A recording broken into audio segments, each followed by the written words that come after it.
For the past 365 days, so many things that has happened has us all looking forward to this year being over with. Let's get into it right after the jump. Welcome back to Tomorrow League Sports Network with your host, Coach Walker. If you're new to the channel, please like, share, subscribe. Hey, stop. Click that subscribe button before you go any further. Like this video, share this video, leave some comments on this video. Guys, check this out. I got a letter that I wrote for 2020, for Miss 2020. I got a Dear John letter for Miss 2020 because, you know, I'm gonna say right now, Happy New Year's, everybody. I gotta leave 2020 behind in the dust because, man, this year has been chaotic. This year started off with Kobe Bryant and Gigi, along with 7 other passengers on the helicopter leaving us so soon and abruptly. Prince Harry and Meghan Markle, they quit the royal family. How do you quit the royal family? Ahmaud Arbery was killed while taking a jog. Breonna Taylor was killed while in her home sleep. You had an aunt who was playing video games with her nephew, was killed while playing video games. COVID came in and crippled the country to her knees. Toilet tissue, light saw, and food were hot commodities and nowhere to be found. Kids had to go to school remotely because it wasn't safe for them to be in the environment due to the COVID pandemic. Students were used to getting those 2 extra meals a day, now had to figure out where those meals were going to come from because many of them, their parents couldn't afford to buy the extra food in the house. They would use the school system was that extra help that allowed them to help with feeding their children. High school proms and graduations were being canceled all over the country, preventing graduates of 2020 to end their high school experience with the luxuries many of us were afforded in the past. Family members continuously losing loved ones at an alarming rate. There was no cure for COVID. Family members unable to give proper goodbyes to those loved ones that was lost to the virus. Some police officers were killed in the line of duty. Everyone received stimulus checks. Some invested their money. Others blew it like they just won the lottery. I mean, hell, you know, they took that $1,600, that additional money, and just blew it and didn't reinvest and think that, hey, maybe this day will come again. But we're sitting here staring at it right now.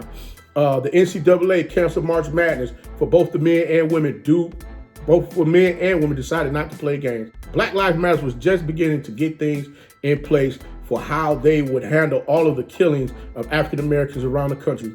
George Floyd was heard saying he couldn't breathe while an officer had his knee on his neck for 7 minutes and 46 seconds while Floyd called for his mother. Tony McKay and Rashard Brooks were also killed by police, with so many others out there during this time.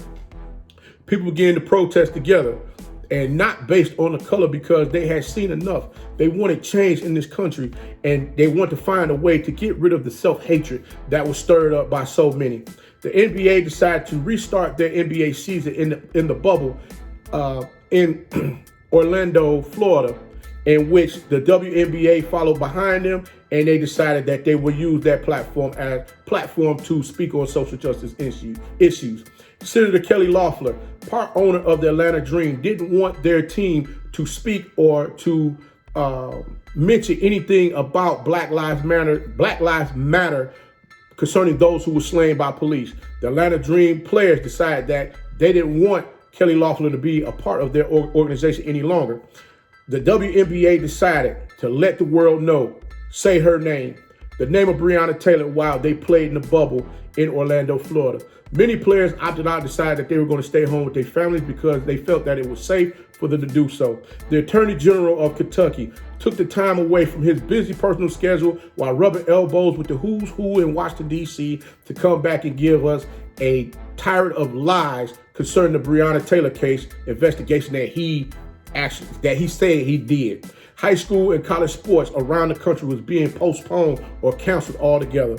More rhetoric from our president trying to force the governor of Michigan to open up the state to allow the patriots to go back out and continue to visit the businesses and continue to live their life as normal as if COVID had not been introduced to this country with the, you know, in the blink of an eye. The president also told people that it was okay for them to ingest poison or ingest Clorox or ingest things that would help them get rid of the virus altogether. Kyle Rittenhouse, 17-year-old, carrying an assault rifle, shot and killed protesters in Kenosha, Wisconsin. A group of vigilantes went to the Capitol in Michigan armed, hoping they would frighten the governor to open the state of Michigan back up.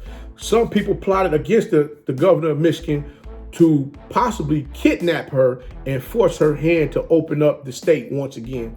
Our superhero, Black Panther, played by Chadwick Boseman, passed away. President Trump was voted out of the White House. Unfortunately, he wants to suppress the black vote and say that the votes were fraud in the states that he didn't win. Lawsuits flying all over the place concerning voter fraud. Hoping that this will keep the president in office. Right before Christmas, a 7-year-old girl was shot in the head while riding in a car with her aunt while doing Christmas shopping. Right before the year could end, we lost another star that will brighten up a room. Shabba-Doo, who was a legendary West Coast breakdancer, also played in Breaking and Breaking 2 Electric Boogaloo, has now left us as well. 2020, as you close out this year, I knew there's many things I forgot to mention. You haven't taken your time slowing down. You've taken your time slowing down the minutes and days of this year. We all hope and pray that 2021 is much better and more productive than 2020. I can say one thing for sure. 2020 taught many of us how to get out here and grind and don't stop. Don't take nothing for granted and don't wait for handouts, because the 52 cents a day that the 52 cents a day that the Congress is giving the American people with this $600 stimulus check goes to show we're nothing more to them than people from a third world country. We got to understand, people need more. They're asking for help because so much has been taken away in order for the top tier 3% money earners to continue to keep living the lifestyles that they've been able to live for so long. You got to understand one thing, guys. This thing is a machine. And if the machine is not running the way that it's supposed to run, guess what? It will stop altogether.